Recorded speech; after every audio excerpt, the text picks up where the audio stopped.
사랑하는 영락교회 지체들에게 주 안에서 평화 인사를 전합니다. 오늘은 2024년 12월 11일 수요일입니다.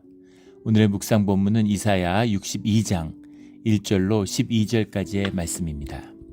오늘 본문 말씀 62장 1절부터의 말씀은 이렇게 시작합니다. 나는 시온에가 빛같이 예루살렘의 구원이 횃불같이 나타나도록 시온을 위하여 잠잠하지 아니하며 예루살렘을 위하여 쉬지 아니할 것인즉 예루살렘의 구원을 이루어가는, 구원이라는 것은 임하는 것이지만 동시에 우리 가운데 이루어져 가는 것이죠. 우리 손에 탁 주는 것이 아니라 주님이 우리에게 그 씨앗을 주세요. 그 나라가 우리에게 임하는데 그 나라가 우리 가운데 이루어져 가는 것이죠. 하늘에서 이루어진 뜻이 땅에서 이루어지게 해달라는 우리 주기도문에 주님이 가르쳐 주신 기도처럼 주님의 뜻이 이루어진 겁니다. 성취된 것이죠. 그리고 그것이 땅에서 이루어지는, 물질화되는, 물리화되는, 현상화되는, 실제화되는 것을 위해서 내가 멈추지 않겠다, 쉬지 않겠다 이렇게 말씀하시는 거죠. 여기서 내가 누구냐라는 것이 이제 도전이 되는데 뭐 이사야다, 뭐 주님이다, 뭐 메시아다 이렇게 얘기하는데 다 뜻이 통할 수 있겠죠. 물론 이사야 선지자가 내가 열심히 중보하겠다 뭐 이런 뜻으로 되겠지만 이건 메시아의 말씀으로 봐야죠. 문맥적으로 60장부터 이어지는 결론, 주님이 이제 다시는 시온을, 예루살렘을, 이스라엘을 버리지 않겠다라고 하는 주님의 약속이죠. 빛같이 횃불같이 나타나도록 내가 쉬지 않고 일하겠다, 쉬지 않고 움직이겠다, 이루어 가시겠다라는 주님의 뜻입니다. 주님이 하시는 일일 뿐이죠. 주님이 하시는 일이에요. 주님의 일이 이루어지는 겁니다. 그래서 이게 뭐 세상의 공기가 변했다, 시대의 정신이 변했다 이런 얘기 하잖아요. 예. 그런 그 흐름이 있습니다. 분위기 같은 게 있죠. 주님이 움직이시는 공중의 권세 잡은 자들, 성경에 나오는 표정, 공중의 권세가 있어요. 예. 절대 노예 해방은 없을 것 같다가 노예가 해방되고, 예. 예전엔 식민지를 이렇게 막 차지하고 사람들을 핍박하고 이런 게 아무렇지 않은 일 같은데 어느 순간엔간 더 이상 그런 일은 있을 수 없다라고 사람들이 자각하게 되는 거죠. 의식의 수준이 높아지는 겁니다. 지금 무슨 열강들이 힘이 부족하고 무슨 제3세계에서 의식이 성숙해서 무슨 그게 안 되는 게 아니죠. 지금도 어떤 나라들 보면 독재에 막 들끓잖아요. 근데 사람들 의식이 성장하고 어느 순간부터는 그것을 용납하지 않게 되는 거죠. 그런 순간이 있는 겁니다. 주님이 이루어 가시는 그런 때가 있는 것이죠.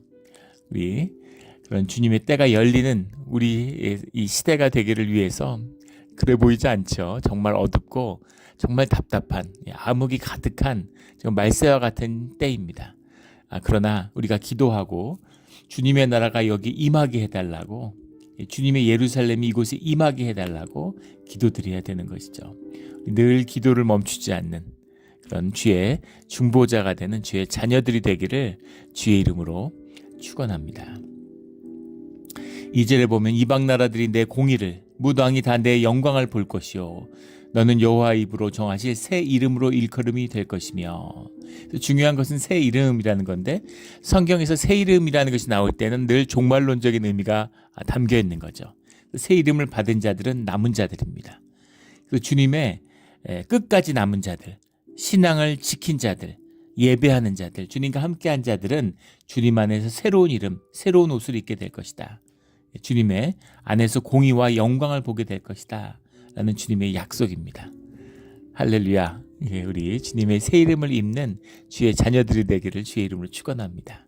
60장부터는 주님의 언약과 주님의 축복의 말씀이 계속 임해요. 그래서 매일 이 일일 묵상의 말씀이 참 은혜가 넘치죠. 새 이름을 주시는 겁니다. 새 이름을 받아야 되는 거죠. 3절에 너는 또 여호와의 손에 아름다운 관, 내 하나님의 손의 왕관이 될 것이라. 관이라고 하는 것은 나의 존재를 나타내는 거죠. 우리 어제 말씀에서도 우리 군인들 군모를 나눴잖아요. 내가 누구인가를 상징하는 것인데 여호와의 손이라고 하는 건 주님이 이루셨다는 겁니다. 주님이 나의 존재를 증거하시는 거죠. 주님이 나의 존재를 주장하시는 겁니다. 이거보다 아름답고 복된 일이 뭐가 있겠어요. 주님의 아름다운 관, 주님이 이루시는 것은 선하고 아름답죠. 주님의 본질이에요. 생명의 속성을 표현하는 표현입니다. 뭐라고 말하겠어요? 우리가 자연을 보면 아름답잖아요. 보면 아름답구나. 아름답다는 게 도대체 뭐냐? 정의하기가 어렵죠. 무슨 기준으로 뭐가 아름답다는 거냐? 근데 우리의 그 지각 안에는 아름다움을 센스할 수 있는 그런 지각이 있어요. 아름답구나. 아름다움과 추함을 구별할 수 있습니다. 아름다움의 기준은 바뀌죠. 근데 외형적인 뭐 이런 것이 아니라 뭔가 아름다움의 본질적인 것을 우리가 센스할 수 있다는 겁니다. 주님이 이루시는 것이기 때문이죠. 주님의 속성, 하나님의 형상이 우리 가운데 있기 때문인 것입니다. 그래서 아름다운 것을 알죠. 사람들이 아름다운 걸 좋아해요. 아름다운 일, 아름다운 것을 주님이 이루신다는 거죠. 우리 생활을 보면 아름답잖아요. 근데 조화는 아무리 예뻐도 조화가 아름답게 느껴지지는 않죠. 아름다움. 뭐 성형해서 코가 오똑하고 눈이 커지고 뭐 입술을 부풀리고 뭐 그 예쁠 수 있겠죠. 그 자꾸 변하는 거잖아요. 그런 걸 떠나서 아름다움이 있죠. 아름다움이 상대적이라고 얘기하는 사람들이 있어요. 그렇지 않습니다. 아름다움은 절대적인 것이에요. 아름다움의 기준은 분명한 것이죠. 그러니까 아름다운 관, 하나님 손에 왕관이 될 것이라. 이렇게 엄청난 축복의 말씀입니다. 4절에 다시는 너를 버림받은 자라 부르지 아니하며 다시는 내 땅을 황무지라 부르지 아니하고 오직 너를 헵시바라 하며 내 땅을 뷸라라 하리니 이는 여호와께서 너를 기뻐하실 것이며 내 땅이 결혼한 것처럼 될 것임이라. 그래서 우리 61장부터 계속 나오는 결혼의 비유, 하나됨의 비유를 결혼으로 들고 있는 거죠. 결혼이라는 게 굉장히 영적이잖아요. 전혀 정말 DNA 뭐 정보 하나 피 한 방울 섞이지 않은, 그런데 부부로 언약을 맺어요. 우리가 서로 부부로 평생 함께 하겠다고 하면 부부가 되는데 부부가 가족의 기초고 세상 구성의 기초입니다. 부부로 모든 게 사회 질서가 이렇게 틀지워져 있죠. 그게 신기하잖아요. 서로 뭐가 있다고, 반지 껴주고 우리 함께 하겠다고 결혼에 의식을 한 거죠. 근데 그 의식 가운데 핵심은 뭐예요? 언약입니다. 언약을 맺었는데 그런데 그 부부가 영원한 거죠. 기가 막힌 얘기죠. 결혼의 비유를 들고 있어요. 가족의 비유를 들고 있는 것이죠. 주님이 그렇게 너희가 신부가 된다. 주님과 하나 되는 최고의 단계가 어린 양의 순결한 신부잖아요. 어린 양의 혼인잔치 초대받은 우리들이죠. 주님과 하나 되는 거죠. 결혼에 비유하고 있는 거예요. 어떻게 주님과 우리가 하나 될 수가 있어? 주님과 우리가 어떻게 하나 될 수가 있어? 우리 같은 죄인이. 그런데 주님의 언약으로, 주님의 함께함으로, 하나됨으로 우리가 어떻게 의로운 삶을 살고 정의를 행하며 살아갈 수가 있어? 우리 같은 사람들이. 그런데 주님의 공의와 정의를 우리가 덧입는, 그것이 결혼의 비밀인 것이죠. 헵시바라며, 헵시바라고 하는 게 이제 뭐 기뻐하는 자다 이런 의미인데, 헵지바흐라는 말이에요. 헵지바흐라는 말이 이제 헤페츠라는 말이 원형인데, 헤페츠라는 말이 뭐 영어 번역에 보면 뭐 to delight in, 기뻐하다, 뭐 to take pleasure, be pleased with, 뭐 다 비슷한 말이죠. 다 기쁨을 이야기하는 거죠. 기뻐하는 사람이다. 너의 존재가 나의 기쁨이 된다. 이게 부부의 핵심이잖아요. 이게 오늘 말씀의 핵심입니다. 이걸 붙잡으면 오늘 말씀을 받은 거예요. 헵시바라며 내 땅을 뷸라라 하리니, 내 땅을 뷸라라 한다라는 이 뷸라라는 말이 이제 베울라흐라는 말인데, 베울라흐라는 말이 이제 결혼한다라는 뜻도 있고 룰 오버, 다스린다라는 뜻도 있습니다. 투 메리의 뜻도 있는데, 이 뷸라라고 하는 것은 우리말로 정확히 해석을 하면 유부녀입니다. 근데 더 정확히 얘기하면 결혼했던 사람이에요. 짝이 있었던 사람, 이런 의미죠. 사실은 짝이 있는 사람인데 있었던 사람이라는 뜻을 함유하고 있는 겁니다. 결혼을 했으니까 유부녀다 이런 거잖아요. 애엄마다 뭐 이런 것처럼. 그래서 내 땅을 뷸라라 한다라고 하는 것은 임자가 있는 땅이라는 것이죠. 그러나 지금은 주인이 없어요. 근데 임자가 있었던 땅이고 임자가 되찾아야 하는 땅이다, 이런 의미가 들어있는 거죠. 이는 여호와께서 너를 기뻐하실 것이며 내 땅이 결혼한 것처럼 될 것임이라. 땅이라고 하는 것이 주인을 찾는다는 겁니다. 땅이 복을 갖고 있어요. 땅이라는 것이 현상의 기초죠. 우리 소일, 얼스를 얘기하는 게 아니라 땅이라고 하는 것은 우리의 삶의 터전이고 우리의 현상에 대한 표상입니다. 땅을 차지한다라는 건 삶을 차지하고 다스린다, 삶의 주인이 된다라는 의미죠. 마치 성경에서 죽는다라고 하는 것이 우리 육신의 죽음을 이야기하지 않는 것처럼, 영적인 죽음을 이야기하는 것처럼 땅을 차지한다라는 게 무슨 부동산에 등기한다 이런 얘기가 아니죠. 주님이 땅을 주셨다. 등기라고 하는 거, 우리의 소유 개념이라고 하는 건 인간들이 만든 거잖아요. 땅을 누가 소유할 수가 있어요. 그 땅을 소유한다는 게, 한국에서 땅을 소유한다는 건 땅의 지상권을 소유한다는 거지 지하의 의미는 없죠. 한국에서는 땅에서 석유 터져도 그 석유는 자기 게 아닙니다. 근데 미국에서는 땅에서 석유 터지면 그 석유 자기 거죠. 그러니까 그건 그냥 개념인 거예요. 사람들이 만들어낸 의식세계의 일부인 겁니다. 미국이 망했다. 그럼 미국에서 내가 가진 땅은 아무 의미가 없는 거죠.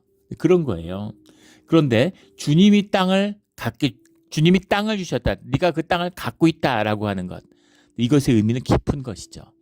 땅의 복을 누리고 땅의 소산을 얻고 땅의 축복을 얻는다는 거예요.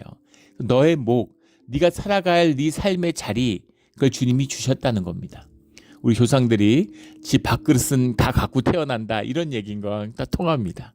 주님이 삶을 보장하는 삶의 자리를, 우리 창조의 그 창세기 1장을 보세요. 주님이 항상 그 살 자리를 만들어 놓고 그리고 거기에 살 생명체를 만드시죠. 바다를 만들고 물고기를 만들고 땅을 만들고 인간을 만들고 이런 식으로 그걸 만드세요. 그것처럼 그 살 자리를, 삶의 여건을 만들고 우리를 만드셨다는 겁니다. 그래서 우리는 땅을 다스리고 땅은 우리에게 복을 내어주는 것이죠. 같이 살아가는 거예요.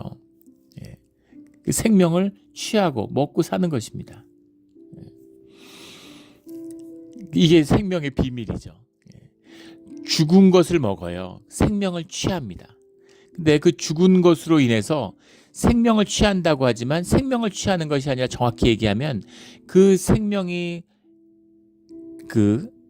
취해진 자리에 그 죽은 것을 먹는 것이죠. 사실은 죽은 것을 먹어야 돼요. 생명은 주님만 취하실 수 있는 겁니다. 주님이 생명을 취해 가시면 우리는 그 죽은 것을 취하는 것이죠. 산 걸 먹으면 안 돼요. 피채 먹지 말라 하는 그 뜻이죠. 산 걸 마시면 삶이 근본적으로 뿌리부터 흔들리는 것이죠. 이 질서예요. 생명의 질서 같은 겁니다. 내 땅이 결혼한 것처럼 될 것이라. 땅과 네가 하나다 라고 하는 건 떨어지지 않는, 너의 소유를 절대 잃지 않아, 주님이 주신 기업을 절대 잃지 않아, 그 의미가 들어있는 거죠. 지금 세계 최대 자동차 회사가 도요타라는 자동차 회사죠. 내연기관이 100년 됐는데 내연기관 시대가 시간 문제지 곧 막을 내리겠죠. 근데 100년간 수백 개의 자동차 회사들이 경쟁했는데 결국 최후의 승자는 도요타다라는 것을 이제 보게 됩니다. 그런데 그것도 이제 결국 몰락하게 되겠죠. 근데 도요타의 회장이 도요타 아키오라는 사람이에요. 그 사람이 도요타 창업자의 4세입니다. 근데 지분이 있어가지고 회사를 다스리냐? 전혀 아니에요. 엄밀히 말하면 전문 경영인이죠. 그런데 그 사람이 무슨 능력이 탁월하고 무슨 업적이 탁월하냐? 그렇지 않습니다. 그런데 왜 그 사람, 아키오는 뭐가 뛰어나서 그러면 도요타의 회장이 됐을까? 도요타의 4대 손이기 때문인 거죠. 거기에 있는 사람들이 도요타 창업주에 그것을 기업이라고 인식하는 그 인식이 있기 때문이에요.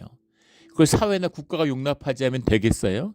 근데 그 국가나 사회도 그렇지, 도요타의 고손자니까 도요타의 기업을 물려받는 게 마땅하지라고 생각하고 있는 것이죠. 그래서 그 회장이 되는 거예요. 그런 개념으로 생각하시면 됩니다. 근데 이건 사람들의 이야기죠. 근데 이거 우리가 말하는 이 땅, 주님의 기업을 받는다는 얘기는 하나님의 이야기예요. 하나님의 유업이고 하나님이 보증하시는, 하나님이 주신 것이다. 하나님의 창조물을 우리 인간에게, 우리의 기업이 있어요. 우리가 땅에 태어났을 때는 우리의 기업이 있습니다. 우리의 유업이 있어요. 기업을 받아서 유업으로 물려야 되는 거예요. 주님이 그걸 하라는 겁니다. 그런데 주인으로 보냈는데 종노릇하고 있고, 나라의 왕의 자녀로 보냈는데 거기서 신하로 종노릇하고 있는 거예요. 그게 우리의 비참한 현실이죠. 도요타 학교인데 자기가 도요타인 걸 몰라요. 그래가지고 거기서 막 허드렛 일 하면서 잘릴까봐 전전긍긍하고 있는 겁니다. 근데 내가 도요타의 중고손자였구나. 그 순간에 완전히 존재의 자각을 하는 순간 완전히 그 위상이 변화되는 거죠. 조그만 자동차 회사를 하는데도 그런데 한 나라의 왕이라고 해보세요. 그 말에서도 뭐 하겠습니까? 강화도령이라고 하는 왕위가 끊기니까 강화도에서 자기가 왕족인지도 잘 모르고 나무 치면서 살았는데 어느 날 왕이 되는 거죠. 주님이 우리를 이 땅에 왕으로 보내신 거예요. 왕 같은 제사장으로 주님과 함께하는 내 땅이 결혼한 것처럼 될 것이라 이런 말입니다. 근데 이 오늘 4절과 5절의 말씀은 좀 어렵기도 하면서도 기가 막힌 말씀이죠. 5절에 마치 청년이 처녀와 결혼함과 같이라는 표현이 나와요. 앞에는 뷸라가 나왔습니다. 베올라라고 하는 건 결혼했던 여인이죠. 결혼했던 여인이 뭐겠어요? 무슨 남편하고 사별했을 수도 있지만 이혼했을 수도 있고 소박을 맞았을 수도 있고 뭔가 관계가 삐끄덕한 거죠. 부인이다 그러지 결혼했던 사람이다 이렇게 얘기하지 않잖아요. 그리고 만약에 남편이 사별했으면 과부라고 딱 집어서 얘기하겠죠. 그런데 저 여자는 결혼했던 사람이야. 요새는 그 돌싱이라 그러죠. 돌싱. 뷸라는 돌싱 같은 의미입니다. 돌싱 같은 거예요. 결혼을 했었던 거예요. 그러니까 요즘은 이제 그런 게 많이 희미해졌죠. 요즘은 그런 게 많이 희미해졌습니다. 제가 섬겼던 교회에서도 애가 하나 있는 그 돌싱 자매가 그 총각하고 결혼을 했어요. 같이 성가대 하다가 아무렇지도 않죠. 근데 예전같이 생각해 보십시오. 한국에서 꿈도 못 꿀 일이죠. 총각하고 어떻게 결혼했던 돌싱이 어떻게 결혼을 해요. 그런 거 옛날엔 참 쉽지 않았죠. 근데 지금은 이제 그런 걸 결혼을 합니다. 그래도 그게 허물이 되는 거예요. 그래도 그게 허물이 되는 겁니다. 그 형제가 결혼을 하는데 그 형제의 형이 그 둘이 이제 자매하고 형제가 다 교회 나온 지 얼마 안 됐어요. 그래갖고 은혜가 뜨거워가지고 서로 정말 사회 편견에 얽매이지 않고 자유롭게 서로 정말 이렇게 사귀어서 결혼하게 된 거죠. 근데 다들 이제 아픈 상처가 있죠. 그 자매도 상처가 있는 거죠.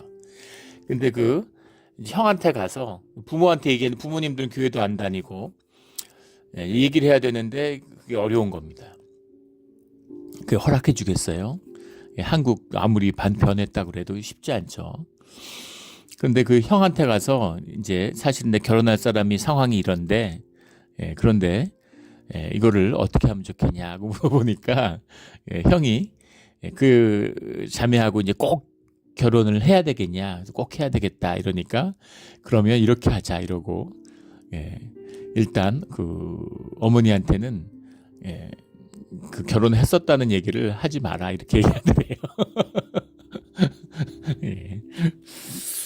그리고 난 이제 결혼한 다음에 뒤에 알게 되면 아는 거고 알게 되면은 그때는 나한테 얘기했다 그러고 내가 같이 책임지겠다고 형이 그러더래요. 좋은 형이죠. 어떻게든 결혼 성사시키기 위해서. 그러니까 이제 그 형제가 내가 교회 다니고 크리스찬인데 어떻게 거짓말을 하냐 부모를 속이냐 그러니까 속인 게 아니라 진실을 다 말하지 않는 거고 어머니가 물어본 것도 아닌데 어머니가 물어보면 자매가 결혼했었냐 그렇게 물어보면 결혼했다고 그래라. 그런데 그렇지 물어보지도 않았는데 뭐 네가 결혼했었다고 얘기할 게 뭐가 있냐고 그렇게 평화롭게 괜히 너 진짜 결혼하고 싶으면 그렇게 하자 이래서 이제 결혼을 했는데 그런 거죠. 그게 아직까지도 21세기 지금도 결혼했었던 여인이 결혼하는 것이 쉽지 않다는 겁니다. 문맥적으로 보세요. 마치 청년이 처녀와 결혼한 같이 청년이 처녀와 결혼한 거다 이 얘기입니다. 청년이 처녀와 결혼한 거다. 뷸라랑 결혼했는데 청년이 처녀와 결혼하는 거예요. 이것이 주님이 우리를 만나주는 비움 겁니다. 요즘에 21세기는 적절치 않을 수도 있겠죠. 남자든 여자든 돌싱이 허물이 안 된다 얘기하지만 다 하는 말이지 허물이 안 된다고 생각하는 사람이 어디 있겠어요.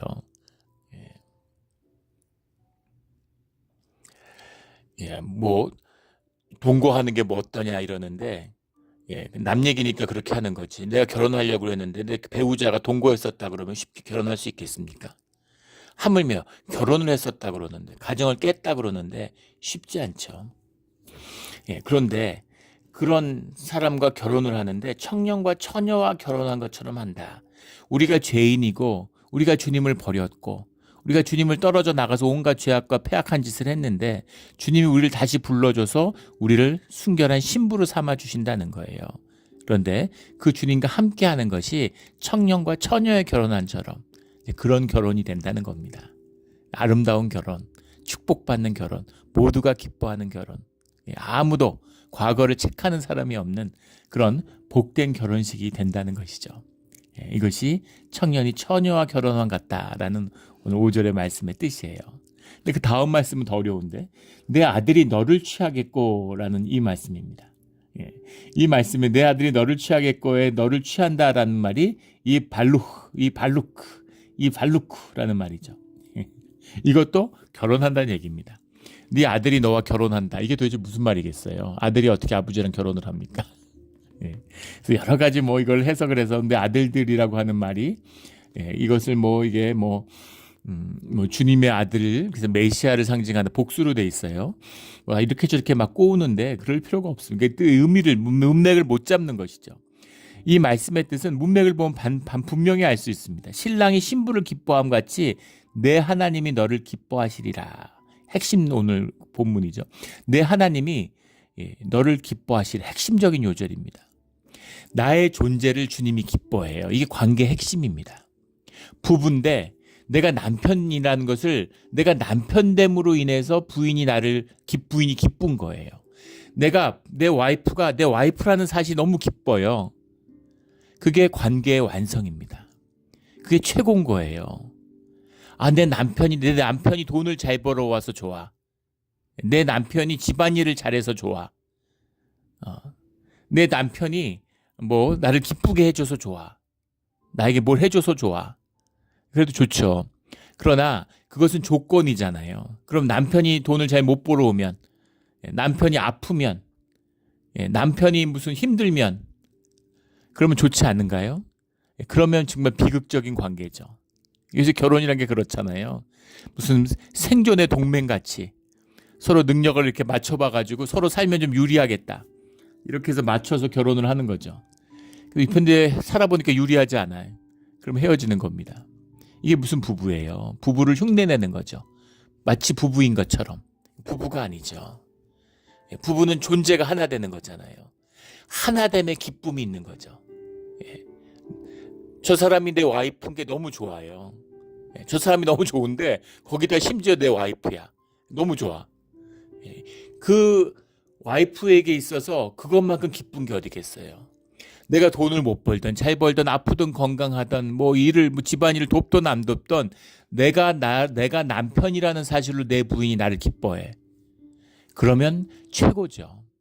그 인생은 정말 복된 인생이고 그렇게 복되고 축복된 인생이 어디 있겠어요. 그럼 최고인 겁니다. 내가 아버지인 것을 내 자식들이 너무 자랑스러워해. 그런 얘기를 들을 때 아버지로서 가장 기쁘죠. 아버지로서 해준 게 없어요. 돈을 벌어다 줬습니까? 무슨 좋은 걸 사줬어요. 구경을 부모로서 정말 많은 걸 해주질 못했죠. 저도 마찬가지죠. 세상이 또 그걸 속이잖아요. 우리 지금 셋째가 대학을 지원했는데 큰애도 둘째 때도 그랬습니다. 애들이 대학을 몇 군데 지원하는데 대부분 다 붙어요. 애들 공부 열심히 하고 준비했으니까. 근데 문제는 자기가 붙어도 가질 못합니다. 대학을 애들한테도 얘기하는데 아빠가 돈이 없고 너희들이 학비를 지원해 주지 못한다. 그래서 너희가 대학 붙었다고 가는 게 아니라 너희에게 학비를 어떻게 지원해 주느냐에 달린 거다. 학비 전액 다 받았다고 해서 대학 가는 거 꿈도 못 꾸죠, 미국에서. 기숙사비 내야 된다. 그럼 못 갑니다. 기숙사비가 얼마예요? 의료보험비 니들이 감당해라. 그래도 힘들어요. 의료보험비도 감당하기 힘듭니다. 밥값은 어떻게 할 거예요? 그리고 용돈도 좀 있어야 될 거 아니에요. 몇만 불씩 듣는데 그걸 어떻게 감당합니까? 그래서 애들이 무슨 이런 유명한 사립대학 아이비리그 대학 이런 데 합격을 해요. 근데 그런 데 못 갑니다. 부모로서 자격지심이 있잖아요. 아, 내가 돈 있었으면 보냈을 텐데. 그런데 그것이 세상의 시험이죠. 그래서 돈 있어서 가면 좋다고 누가 그랬어요. 그게 좋은지 안 좋은지 어떻게 합니까? 예. 저도 비슷한 경험이 있었어요. 미국에서 공부할 때인데 그때 그 지도 교수님이 미국에 있어야 된다고, 미국에 있으면 좋다고 얘기하는 분도 계셨는데 또 다른 교수님의 말씀을 듣고 그때 이제 영국으로 갔죠. 가보고 싶은 마음이 있었어요. 또 공부를 해봤으니까, 또 영미권에 있으니까 한번 옥스브리지 한번 가야지. 그래서 케임브리지에 갔는데 갈 때 기분 좋았죠. 그래서 한번 그런 데 가서 공부해 보니까 얼마나, 물론 나쁘다는 게 아닙니다. 좋은 경험이고 그런 데 가서 좋은 교육을 경험해 본다는 건 큰 축복이죠. 그러나 결과적으로는 좋지 않았어요. 예. 뭐 그런 구체적인 얘기를 뭐 할 수는 없지만, 다 나눌 수는 없지만 좋은 게 아니라는 겁니다. 예. 조건과 환경에 있는 게 아니에요. 마음에 있는 것이죠. 자녀에게 뭔가 좋은 걸 주지 못했다고 생각하는데 그런 게 아닌데 자식이 부모를 너무 기뻐하고 좋아하는 거죠. 뭘 해주고 물려줘야지 자식이 좋은 건가요? 그런 말이 있죠. 예. 미국의 얘기를 하는데, 부자에게는 자식이 없다고. 오직 상속자가 있을 뿐이지 부자에게는 자식이 없다고. 그렇게 얘기를 한답니다. 그리고 권력자에게는 측근이 없고 부자에게는 자식이 없다. 뭐 이런 얘기가 있죠. 상속자만 있다. 돈이 중심이 되니까 관계와 존재를 잃어버린 거죠. 근데 내가 부모라는 것을 너무 기뻐해. 자식이. 저도 아버지 돌아가셨는데 호상이죠. 건강하게 나이 들어서 누릴 걸 다 누리고 가셨어. 어차피 다 가실 건데 알죠. 그런데 가끔 아버지가 보고 싶을 때가 있어요. 아버지가 그리울 때가 있습니다. 근데 또 그런 생각을 하면 어머니는 얼마나 아버지가 그리울까 이런 생각이 들죠. 존재죠. 아버지라는 존재예요. 그래서 저희 아이들이 아버지인 게 너무 자랑해서 베스트 데드라고 맨날 그런 얘기들을 해줍니다. 그런 얘기를 들으면 얼마나 기쁜지 몰라요. 얼마나 자랑스럽고 기쁜지 모릅니다. 내가 아버지라는 것으로 인해서 나의 존재, 아버지가 아버지라는 것으로 자녀가 기뻐해. 이거보다 큰 기쁨이 어디 있겠습니까? 자녀가 자녀라는 이유로 부모가 기뻐해. 그거는 대부분 그렇죠. 그러니까 그 비유는 안 쓰는 거죠. 예. 근데 자녀들이 막 삐뚤어지고, 자녀들이 나가서 막 불평하고, 아버지는 딴 사람들은 다 차 사주는데 왜 나는 차가 없어? 뭐 이런 거죠. 예. 근데 그런 게 아니고, 아버지가 아버지이기 때문에, 남편이 남편이기 때문에, 부인이 부인이기 때문에 기뻐하는 거예요. 예. 우리도 마찬가지입니다. 내가 나이기 때문에 주님이 기뻐하시는 거예요. 나를 나로 만든 게 주님이시잖아요. 그래서 그것을 용납하고 내가 나로서 기뻐하고 내가 나를 사는 것을 주님이 나를 기뻐하는 가장 큰 기쁨이신 거죠. 이게 우리의 신앙의 본질이에요. 근데 세상에 속아가지고 세상에서 천대받고 멸시 받으니까 내가 높아져야지, 내가 뭘 갖춰야지, 내가 뭘 더 가져야지. 내가 돈 없으니까 무시하나 보다. 내가 학력이 없으니까 무시하나 보다. 내가 뭐 가진 게 없으니까 무시하나 보다. 권력이 없으니까 무시하나 보다. 세상은 뭘 가져도 무시합니다. 그게 세상의 본질이에요.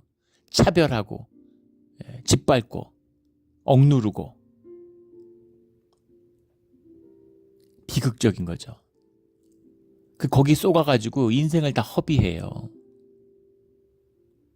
삶을 누리고 기쁨으로 살라고 불렀는데 투덜대고 맨날 괴로워하고 막 우울증 걸리고 이러는 거 아니에요.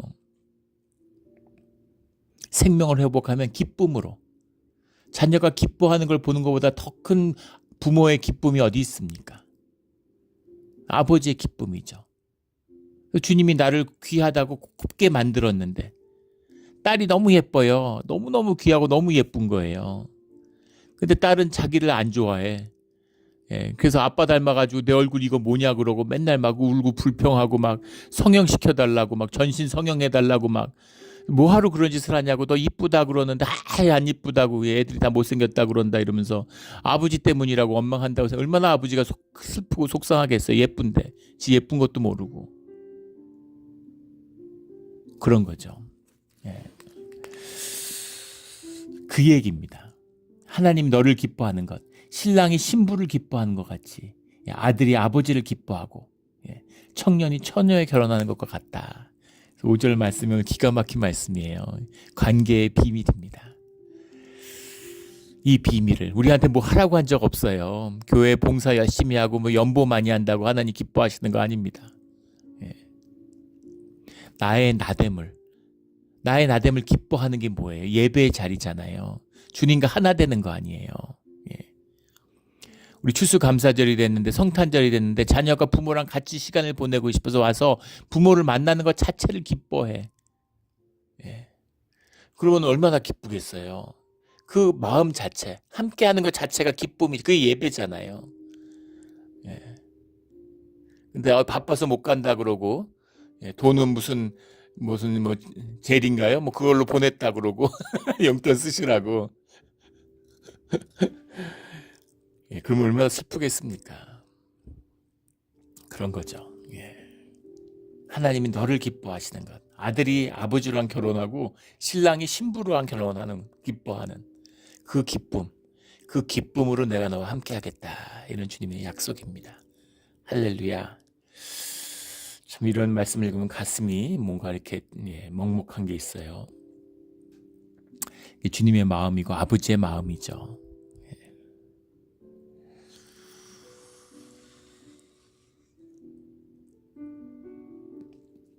아버지의 마음입니다.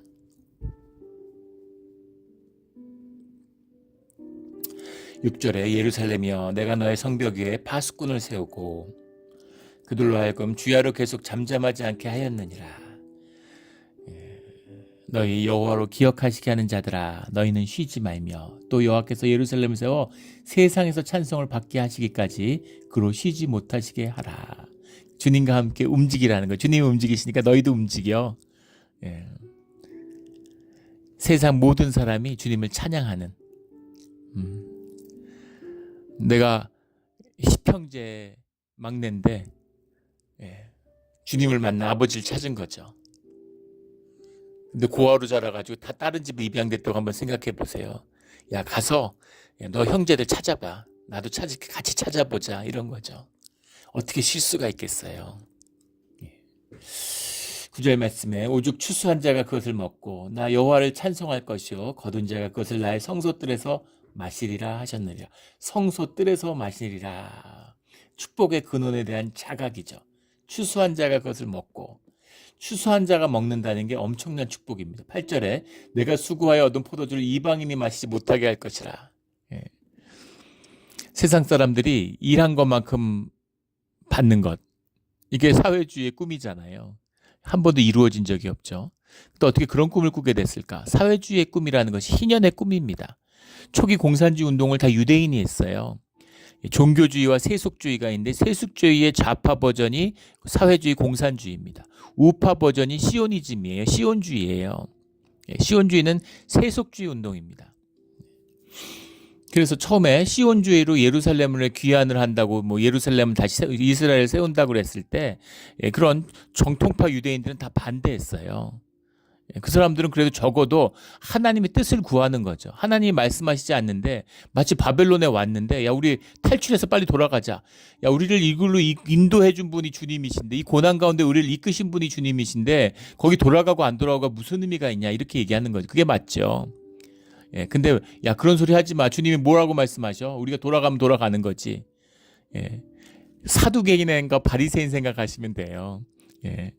그래서 우리가 이 땅에다가 무슨 하나님 나라를 세우든가 말든 내세가 어디 있고 죽어서 무슨 천국을 가 이런 얘기인 거죠.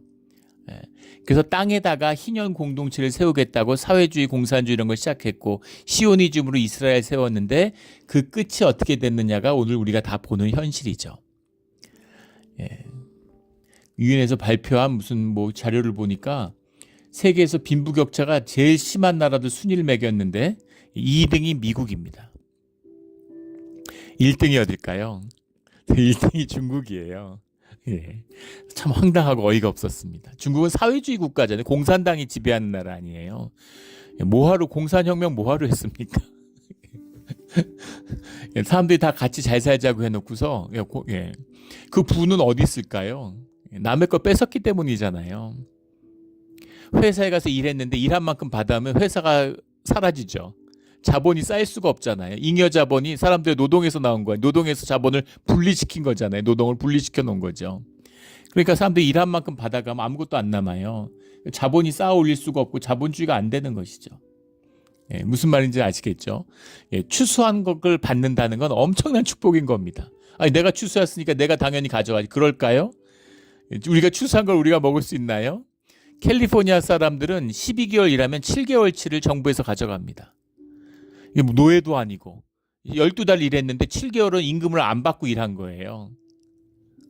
다 받아서 걷어가니까 뭐 세련되게 걷어서 그렇지 애굽의 노예들처럼 1년에 5개월만 너희 먹고 살 걸로 일해서 왜 5개월일까요? 5개월 안 주면 먹고 살 수가 없는 거예요. 굶어 죽일 수는 없잖아요. 무노동 무임금이라고 하면 임금 주지 말아야죠. 근데 파업하면 임금 줘요. 어떤 명목으로든지. 왜 주나요? 먹고 살아야 되니까. 안 그러면 일을 못 시키니까. 노예 노동을 시켜도 몇 달은 자기들 텃밭을 가꾸게 하는, 북한도 텃밭 노동을 시키잖아요. 먹고는 살아야 되니까.